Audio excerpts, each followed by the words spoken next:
ये कहानी है जोंग नामी एक ऐसे फिल्म राइटर की जो अपनी लिखी हुई कहानियों पर फिल्म्स बनाना चाहता है, पर उसके पास कभी इतने पैसे ही नहीं आए। गरीबी की इस जिंदगी से वो तंग आ चुका था। उसे अब एक फिल्म का प्रोड्यूसर मिलने के लिए बुलाता है, जिसने उसे अपनी न्यू फिल्म के लिए कहानी लिखने का काम दिया था। यहाँ आकर वो देखता है कि ये प्रोड्यूसर तो बहुत ही कोई बदतमीज इंसान था। वो यहाँ पहले से मौजूद एक राइटर को मार रहा था क्योंकि उसने वक्त पर स्टोरी कंप्लीट नहीं की थी, और स्टोरी तो जोंग की भी कंप्लीट नहीं थी। इससे पहले कि प्रोड्यूसर उसका भी बुरा हाल कर देते, वो प्रोड्यूसर से माफी मांगते हुए उससे 1 महीने का और टाइम मांगता है अपनी कहानी कंप्लीट करने के लिए। लेकिन प्रोड्यूसर उसे 4 दिन का टाइम देकर यहाँ से निकाल देते हैं। घर आते ही वो काम पे लग गया। कुछ अच्छा उसके जहन में आ ही नहीं रहा था। 1 पेज 2 पेज 100 के हिसाब से पेज फाड़ने के बाद वो तंग आ जाता है और पास पड़ा अपने दादाजी का भेजा हुआ एक पार्सल खोलता है। इस पार्सल के अंदर एक खत भी था जिसे वो पढ़ते पढ़ते ही सो गया। तभी ख्वाब में उसके दादाजी आकर उसे कहानी सुनाने लगे। वो उसे बता रहे थे कि हमारे पुराने घर के नीचे करोड़ों का सोना दबा हुआ है, लेकिन उस घर को तोड़कर वहाँ अब जेल बना दी गई है। सोना ठीक कुएं के पास दबा था। ये सारी कहानी सुनते ही जोंग को होश आ गया। होश में आते ही जब उसने दादाजी का पार्सल देखा तो उसमें उस घर का नक्शा था जो सच में जेल के नक्शे से मिल रहा था। यानी ख्वाब में जो कुछ उसने देखा, जो कुछ उसके दादा ने बताया, वो झूठ नहीं था। यानी जोंग की तो एक बड़ी लॉटरी लग गई थी। अब तो वो दिनों में अमीर हो जाता। लेकिन मसला ये था कि सोने को हासिल करने के लिए उसे जेल जाना पड़ता। बुरे काम तो कभी उसने किए नहीं थे।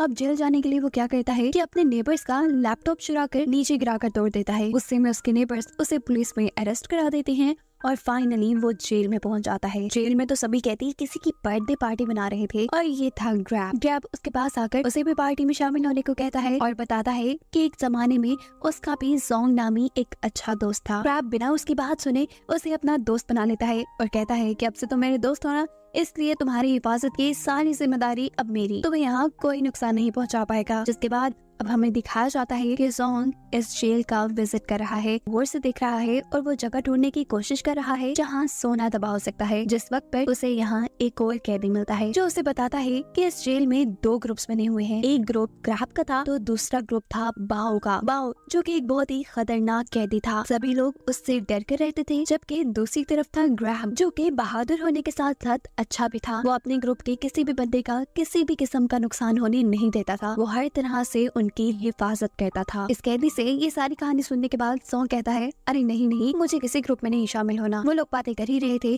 कि अचानक कुछ कैदी उसको पकड़कर बाओ के सामने ले आते हैं।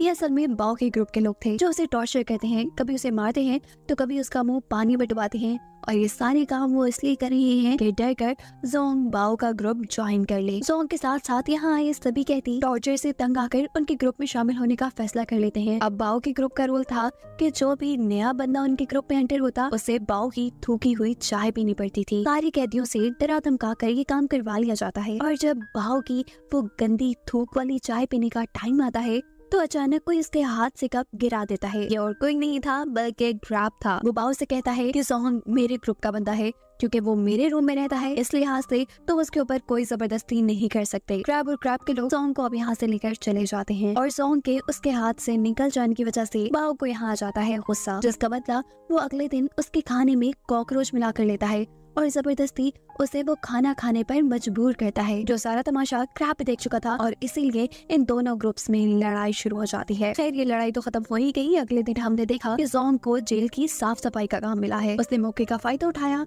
और काम करते हुए उस पुराने कुएं की तलाश में लग गया जिसके आसपास सोना दफन था। उसकी ड्यूटी भी खत्म होने वाली थी। सफाई करते करते वो लाइब्रेरी में पहुंचा जहां वो भी कुएं का पता चलाने की कोशिश में ही था कि अचानक पीछे से बाओ और बाओ के लोग आ जाते हैं जो उसे पकड़कर मारना शुरू कर चुके थे। मार मार कर वो उसका बुरा हाल कर देते हैं, और अगले सीन में दिखाया जाता है कि ग्रैब यानी जोंग का दोस्त जोंग के लिए काफी परेशान है, क्योंकि वो ड्यूटी खत्म होने के बाद भी अपने सेल में वापस नहीं आया। उसे यकीन था कि सबके पीछे जरूर बाओ का ही हाथ होगा। वो बाओ के पास जाकर उससे जोंग का पूछता है। जवाब में बाओ कहता है, अरे रे तुम्हारा दोस्त नहीं मिल रहा। मैं बता तो सकता हूँ कि वो कहाँ है, पर तुम्हें मेरी एक शर्त माननी पड़ेगी, तुम्हें मेरी थूकी हुई चाय पीनी पड़ेगी। ग्रैब जिसे जोंग की बहुत ज्यादा फिक्र थी, ना चाहते हुए उसे बाओ की बात माननी पड़ती है। जिसके बाद बाओ के लोग उसे बताते हैं कि जोंग कचरे के डब्बे में है। बिना वक्त जाया किए क्रैब और उसके सभी साथी जैसे ही कचरे के बॉक्स के पास जाते हैं तो जोंग उन्हें अंदर बंद मिलता है। उसके मुंह को एक प्लास्टिक क्रैब से बंद किया गया था, जिसकी वजह से वो कुछ ही देर में मर जाता। पर शुक्र है कि यहाँ क्रैब आ गया। क्रैब अपने दोस्त के साथ होने वाली ज्यादती और अपनी बेइज्जती का बदला अब बाओ से लेने का फैसला कर लेता है और इस बात के लिए अब जोंग भी तैयार है। इसलिए नहीं कि बाओ ने उसे मारा तो उसने कोई बाओ के साथ दुश्मनी बना ली, बल्कि उसका तो सारा फोकस अपने मिशन पे यानी सोने को हासिल करने पे है। वो सोच रहा था कि अगर इन दोनों ग्रुप्स की लड़ाई हुई तो उसे अच्छा खासा वक्त मिल जाएगा यहाँ जेल के अंदर सोने की जगह ढूंढने का। अगले सीन में दोनों ग्रुप्स की लड़ाई हो जाती है। सभी आपस में लड़ रहे थे। गार्ड्स इनको बचाने की कोशिश में लग जाते और मौका पाते ही सिक्योरिटी गार्ड से जोंग स्टोर की चाबी चुराते हुए स्टोर की तरफ बढ़ता है। पर इससे पहले कि वो स्टोर को खोल पाता, पीछे से बाओ और उसके आदमी आकर उसकी खूब फैटी लगाते हैं। लड़ाई करने की वजह से अब क्रैब, जोंग और बाओ को सबसे अलग-अलग जेल में बंद कर दिया गया था, जहाँ रहते हुए जोंग अपना मकसद पूरा नहीं कर सकता था। गुस्से में यहाँ पर जोंग क्रैब से कहता है कि यार बस करो, मुझे तुम्हारी मदद की जरूरत नहीं, तुम मेरे लिए नहीं लड़ा करो, मैं अपनी हिफाजत खुद कर सकता हूँ। जब से तुम मेरी जिंदगी में आए हो मेरी जिंदगी मुश्किल हो गई है। ये सारी बातें क्रैब को उदास कर गई थी। वो तो जोंग को अपना दोस्त मानता था। वो जोंग को अब अपनी कहानी सुनाता है कि क्यों वो जोंग की हमेशा इतनी केयर करता है। उसका जो पुराना जोंग नामी दोस्त था, उसने क्रैब को गैंगस्टर्स से बचाने के लिए अपनी जान दे दी थी। क्रैब को जोंग के अंदर उसका पुराना दोस्त नजर आता था। वो बताता है कि उसके मरने के बाद मैंने उस दिन से कसम खा ली कि जैसे मेरे दोस्त ने मेरी जान बचाई है, ऐसे ही हमेशा मैं अपने साथियों का ख्याल रखूंगा।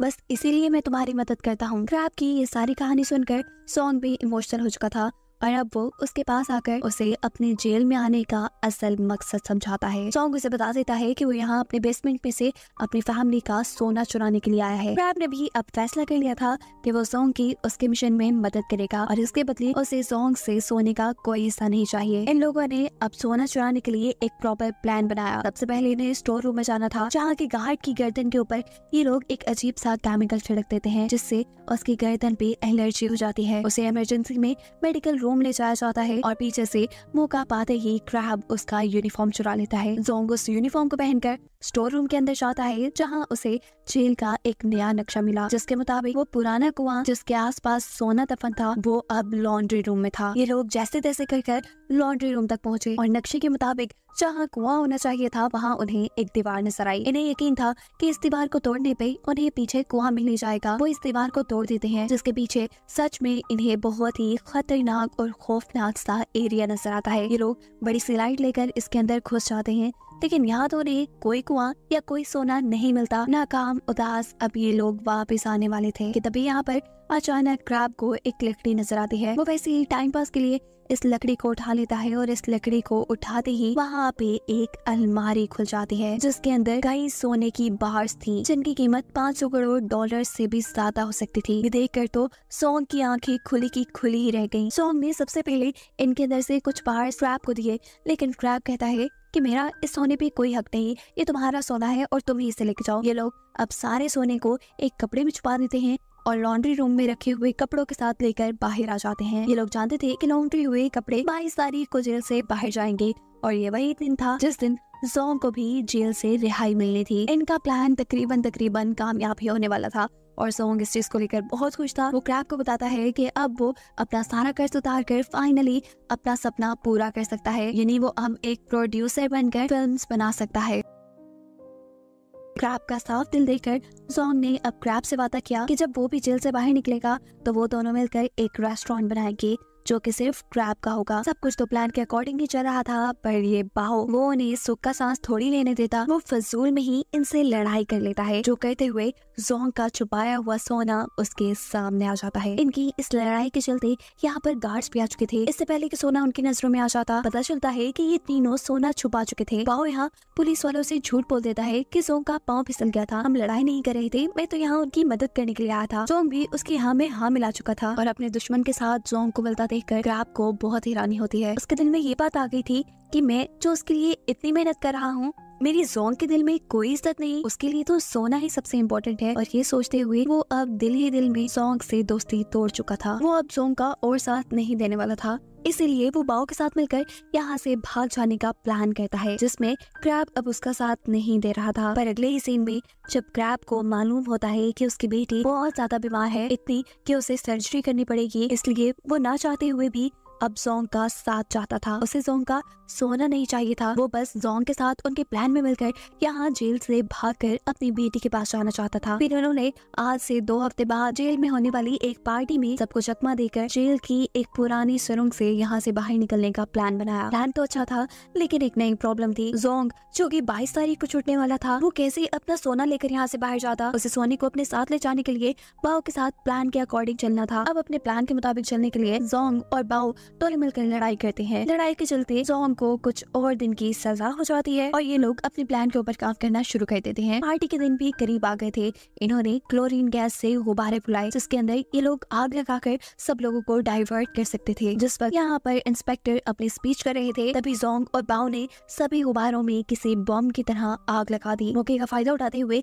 ये लोग उस टनल की तरफ निकल गए जहाँ से दूसरी तरफ समुद्र था। टनल में चलते चलते इनके सामने अब वो दरवाजा भी आ चुका था जिसके दूसरी तरफ समुद्र था। दूसरी तरफ गार्ड्स को भी ये पता चल गया था कि 3 कैदी गायब हैं और ये सब जो कुछ यहाँ हुआ है वो जरूर इन कैदियों का ही किया धरा है। जहाँ इन लोगों ने अपने बनाए हुए एक बॉम्ब के जरिए जहाँ वो बड़ा सा दरवाजा तोड़ दिया जिसके दूसरी तरफ समुद्र था। बाहर बाओ के आदमी कश्ती लिए तैयार थे। अब फाइनली बस इन्हें यहाँ से भागना था, लेकिन इस वक्त पर बाओ दोबारा इन्हें धोखा देता है। वो अपना चाकू निकालकर इन दोनों को यहाँ कत्ल करने वाला था, क्योंकि उसके दिल में लालच थी। वो सारा सोना खुद हासिल करना चाहता था। इससे पहले कि बाओ क्रैब को मार देता, जोंग उसके सामने आ चुका था और इसीलिए वो बहुत ज्यादा जख्मी हो गया था। दिखाया जाता है कि इसके बाद इन तीनों के दरमियान में लड़ाई शुरू हो जाती है। बाओ जो कि खतरनाक क्रिमिनल था, उन्होंने मार कर इन दोनों का बुरा हाल कर दिया था। जहाँ क्रैब अब उससे कहता है कि तुम बेशक सारा सोना ले जाओ, पर हम दोनों को जिंदा छोड़ दो। लेकिन वो क्रैब की बात क्यों मानता? जेल में तो हमेशा क्रैब उसका दुश्मन रहा था। वो क्रैब को अब समंदर के अंदर गिराना चाहता था और जैसे ही वो क्रैब को गिराता है, पर वक्त रहते ही क्रैब एक रस्सी को पकड़ लेता है जिसका दूसरा सिरा जोंग के हाथ में था। यानी इस वक्त क्रैब की जान जोंग के हाथ में थी। यहाँ जोंग को वो सारे लम्हे याद आते हैं जब जब क्रैब ने उसकी मदद की थी, एक सच्चे दोस्त की तरह उसका साथ दिया था और अब वो क्रैब का साथ नहीं छोड़ने वाला था। क्रैब के ठीक सामने बाओ भी खड़ा था, अपने एक हाथ से रस्सी को पकड़े हुए।